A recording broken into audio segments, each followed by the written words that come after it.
Hey up, it's Steve from the Old Yorkshire Geek, and I'm back again with a bit of news, a news bite again. Just 3 stories, a bit of Rings of Power, a bit of horror, and a bit of DC. So, let us hit the intro, and we shall begin.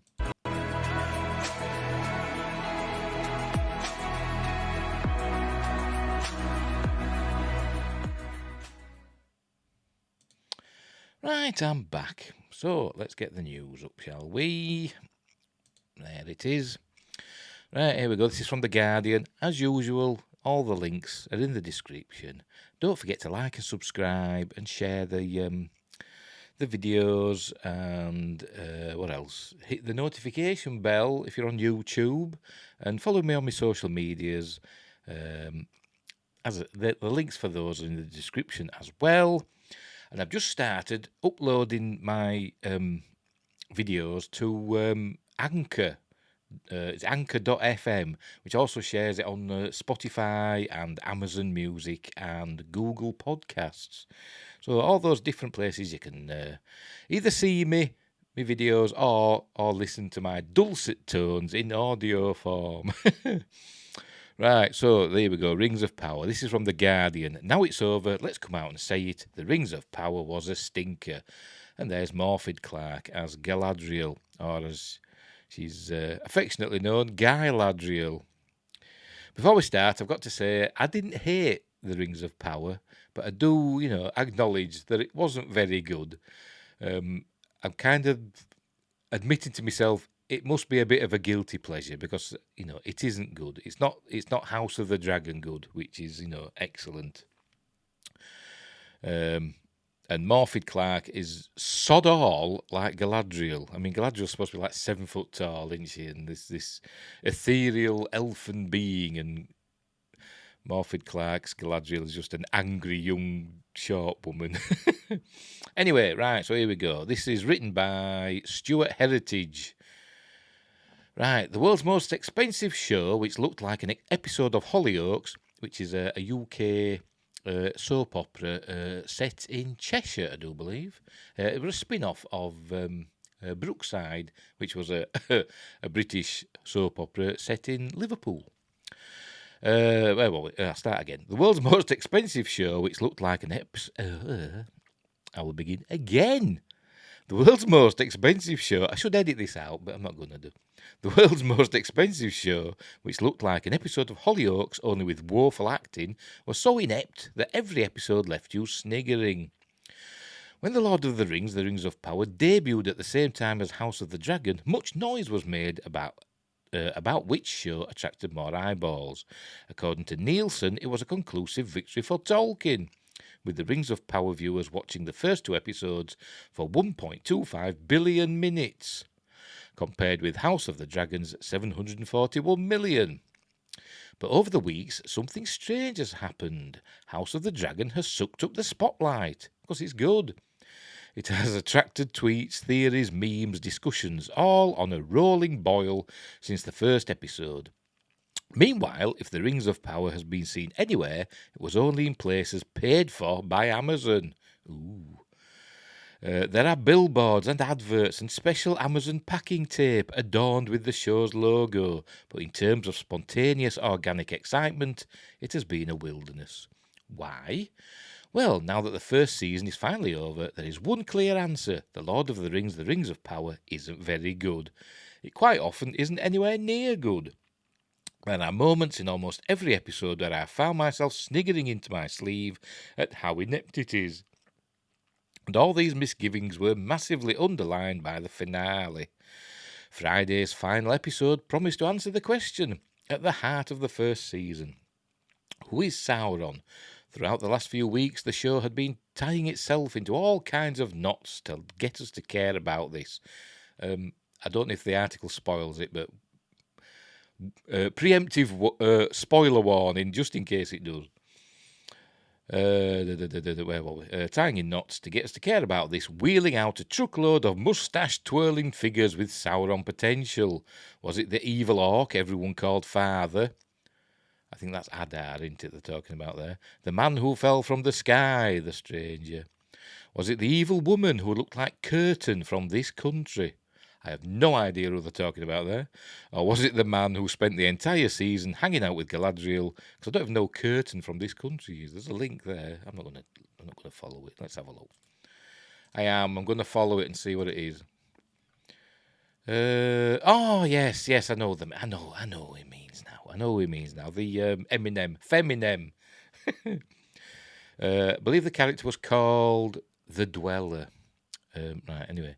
Was it the man who spent the entire season hanging out with Galadriel and was obviously Sauron all along? Who knew?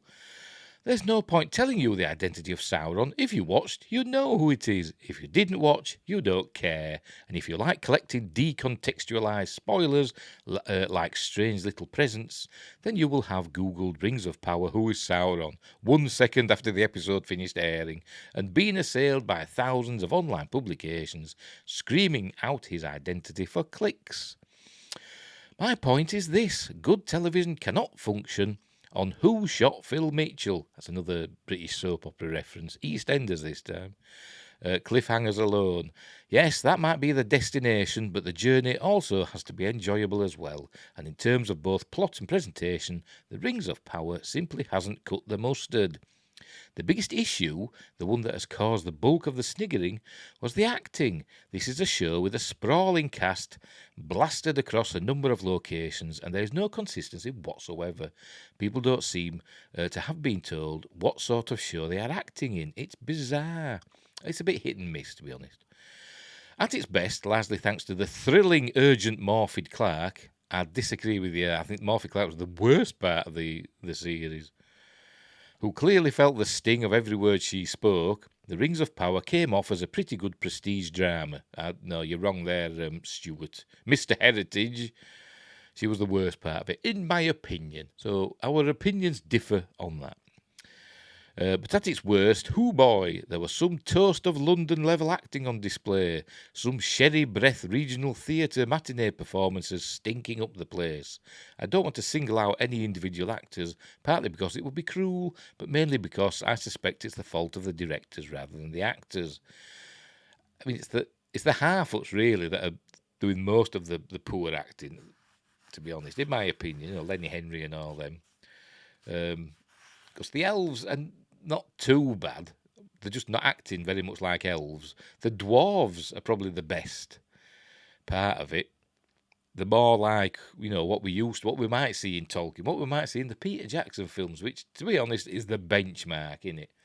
That's what they're going for, although they deny it. But anyway, where were we? Even in Friday's episode, some of the smaller parts appear to have beamed in directly from an unaired 1983 episode of Doctor Who. A good director with an overview of the entire series would have steered moments like this into safer territory. It didn't end there. Bear McCreary's ever-present score was syrupy and phoned in, as if he fell asleep on the fantasy preset on his keyboard. The whole thing was lit as if it was an episode of Hollyoaks. It's Hollyoaks again. I don't know because I don't watch it, so I don't know what it's like. Given the sheer amount of money thrown at the show, some of the visual effects were incredibly inept. Some were okay, and some of them, particularly in the final episode, were very, very poor, to be honest. Tonally, too, the drama didn't know if it was meant to be for beginner, intermediate, or expert-level Tolkien fans. Beginner, because that's what the showrunners are. As such, it felt like it was made for nobody. A while ago, someone on the financial side of the television industry reminded me that Amazon isn't a television company. It's a mail-order business that dabbles in TV to boost its cred. The Rings of Power seems to be a perfect case in point, as if Amazon dumped $1 billion into it for the headlines, then ignored a lot of the details. The frustrating thing is that there is clearly so much potential here. I just don't know if I have it in me to watch any more to see if it is ever realised. Oh, and that's it, isn't it? Yeah. So there you go. Yeah, Amazon, technically it is a mail-order company. But I think Amazon Prime kind of grew out of, what are they called now? Was it Love Film? Yeah, I think it was Love Film. Because in the early days, many moons ago, when the Earth was young, there was Love Film and there was Netflix, weren't there? They were both like mail order video rental services, weren't they? Where you ordered a tape or a DVD, and they sent it to you. You could keep it for as long as you want and then send it back. And I think Love Film were Amazon's version of that, or Amazon bought up Love Film, and then that kind of morphed into Amazon Prime Video, didn't it? When the mail order part of it petered out. I heard that still happens. In certain places in the world, Amazon still do the Love Film service. I don't know if it's true or not, but that's what I heard. Anyway, so there we go. So Rings of Power was a stinker according to Stuart Heritage, but he thought that Galadriel was the best part of it. Disagree. I think she was the worst part of it because she wasn't Galadriel. Right, so we'll leave that one there. Right, we'll move on. A bit of horror. Halloween Ends. Michael Myers actor addresses possible franchise return. There'll be spoilers here for Halloween Ends. So if you haven't seen it, go and watch it and then come back. I've seen it, and spoilers, I didn't like it. That's not a spoiler. That's just a spoiler of my review. And that's all I'm going to say. I didn't like it. I thought it was a poor ending to the trilogy. Because I quite like the first one, and the second one, Halloween Kills, was okay. It was fun, I suppose. And this one was just dull. It dragged on, and it was boring.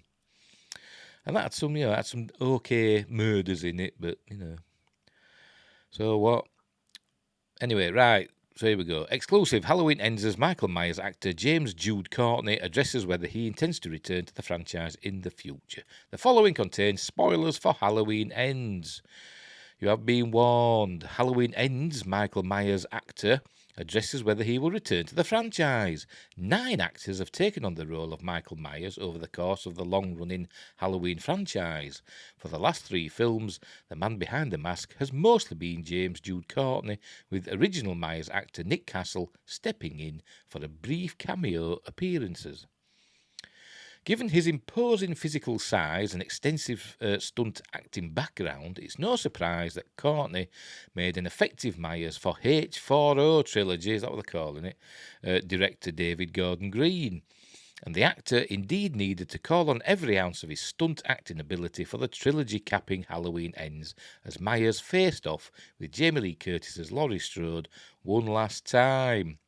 The highly anticipated final battle between the Halloween franchise's 2 main characters certainly lived up to expectations, as Laurie and her granddaughter Alison Andy Matichak, apologies if I'm mispronouncing that, teamed up to brutally unmask and kill their boogeyman. It was terrible. It was. Every character in the film, with the exception of Jamie Lee Curtis and Will Patton's sheriff character, I don't know his name. They were all terrible, terrible characters, and they all deserved, everything that happened to them. If something bad happened to them, they deserved it. And if nothing bad happened to them, then something should have, because they were all horrible. Anyway, the very violent and undeniably decisive ending of Halloween Ends now has fans wondering about the future of the Halloween franchise. For his part, Myers actor Courtney seems done with the whole thing after putting in one last performance. Speaking exclusively to Screen Rant, which is where this article's from, Courtney talked about his discussions with Green and Curtis about their respective Halloween futures and indicated they all have come to a final decision. See Courtney's remarks in the space below. Right, and I shall read them out to you. This is, quote, David and Jamie and I have talked about this. We're done. I think. For me to put this character down, Jamie and I were talking on the set towards the end, knowing that this was the end for us. We kind of compared it to the Super Bowl. I'm 65 years old. She's a year or 2 younger. But we're not spring chickens. We're both vital and vibrant and athletic and youthful. But we're moving in places in our career. I feel like this was a Super Bowl win. I feel like 2018 and Kills were playoffs. And I feel like Halloween Ends was the Super Bowl. And we freaking won, dude. No, he didn't. So best to win with a big ring on our hand and walk off into the sunset. Right, where can the Halloween franchise go next? Well, it can just reboot it, just start again, I suppose. Halloween Ends puts a decisive capper on the H4O trilogy by not only killing Michael Myers, but having the people of Haddonfield use a car crusher to annihilate his body. Yeah, well, like Chekhov's car crusher. You saw it early on in the film, and I was watching, I thought, that's going to come into use later on. But while this latest incarnation of Myers has been erased, the character of Myers likely is not gone from movie screens. One possibility for franchise resurrection is, of course, the full reboot, with a totally new Michael Myers and maybe even a new Laurie Strode. But if the aim of future Halloween movie makers is to keep the present timeline alive, there are some possibilities for how that could happen even after Myers' total obliteration. Halloween Ends indeed seems to set up its own potential successors with the character of Corey, whose unfortunate life leads him to become infected with Myers' malevolence, turning him into a killer. It was stupid, I hated it. Though Corey himself gets his neck snapped by Myers late in the film, he's not definitively destroyed. He certainly is not thrown into a car crusher, and therefore, by horror movie logic, could still come back. I mean, what if Michael Myers was so in the car crusher? I mean, we saw him get his head chopped off in Halloween H2O, and then he was back in Halloween Resurrection, wasn't he? Anyway. Replacing Myers with a new killer obviously smacks of Friday the 13th, A New Beginning. That's what this actually film reminded me of. A film that is almost universally reviled by slasher fans. Because in that film, spoilers, was it A New Beginning? Yeah, I think it was. Or was it New Blood? Oh, no, I'm thinking of Friday 13th. Yeah, whatever. But it wasn't Jason in the film. There were one where it wasn't Jason. Anyway, but a future Halloween sequel could perhaps pull off the new killer trick with Corey or someone else from Haddonfield as the man behind the mask. All that can be said for near certain is that Courtney, Curtis and Green won't be back after sticking the landing with Halloween Ends. I disagree. I don't think they stuck the landing at all. I thought it was terrible. It was a slog, and it was mostly dull, and the characters were, horrible characters, and it just wasn't good. It just wasn't good. But anyway, so I think, if they do carry it on, it'll be either Michael Myers isn't dead, which I wouldn't be surprised. Because we saw him apparently put him in the car crusher, but it wasn't a one shot. There were cuts, so at some point they could have swapped the bodies, or somebody, like the cult of Michael Myers. Remember, could have swapped his body for Corey, and he could have gone in the car crusher. And Michael Myers could come back as because they didn't destroy. They killed him. You see him dead because there were neck slashings and stabbings all over, but they didn't chop his head off or anything. So he's come back from worse. But he's not getting any younger, is he? I mean, he was born in 1957. So that'd mean is in 2022, I think, when the film was set. 2018, 4 years later, 2022. So that'd make him 60, 65? Yeah, so he's 65 in that. So he's not getting any younger, is he? Unless they make him like a Jason Voorhees and he becomes like a supernatural, force. But I don't know. We'll have to wait and see. But Halloween Ends, in my opinion, wasn't good. Right, finally, The Flash series. The Flash star Ezra Miller pleads not guilty to Vermont felony burglary charges, faces possible sentence of up to 26 years behind bars. Because he's mental. This is from Bounding Into Comics, so beware. There could be strong opinions on this one, or in this article, because they don't pull the punches. It's not John Trent, it's Spencer Bakula, but he might not pull his punches either. In what may end up being the inciting incident for a non-binary version of Al Capone having his criminal empire taken down by a simple tax evasion, the Flash star Ezra Miller has pleaded not guilty after being charged with felony burglary in relation to a Vermont home invasion allegedly committed by the actor earlier this year. Appearing before Vermont State Superior Court Judge Kerry Ann McDonald Cady, Crikey, that were a mouthful, wasn't it? On Monday morning, Miller was charged with 1 count of burglary into an occupied dwelling and 1 count of petty larceny, $900 or less. Ooh. As per deadline, hang on, yes, you can see it here. As per deadline, if convicted, the apparent future of the DCEU faces a maximum of 26 years behind bars, as well as over $2,000 in fines. These charges stem from a May 1st arrest which took place as per the Vermont State Police at approximately 5:55 p.m. after the Vermont State Police was notified of a burglary complaint at a residence belonging to a victim, Isaac B. Winokur. I apologise to him. I presume it's a him. I'm not going to go all this they, them route. I'm not going to call them they, it's a male name.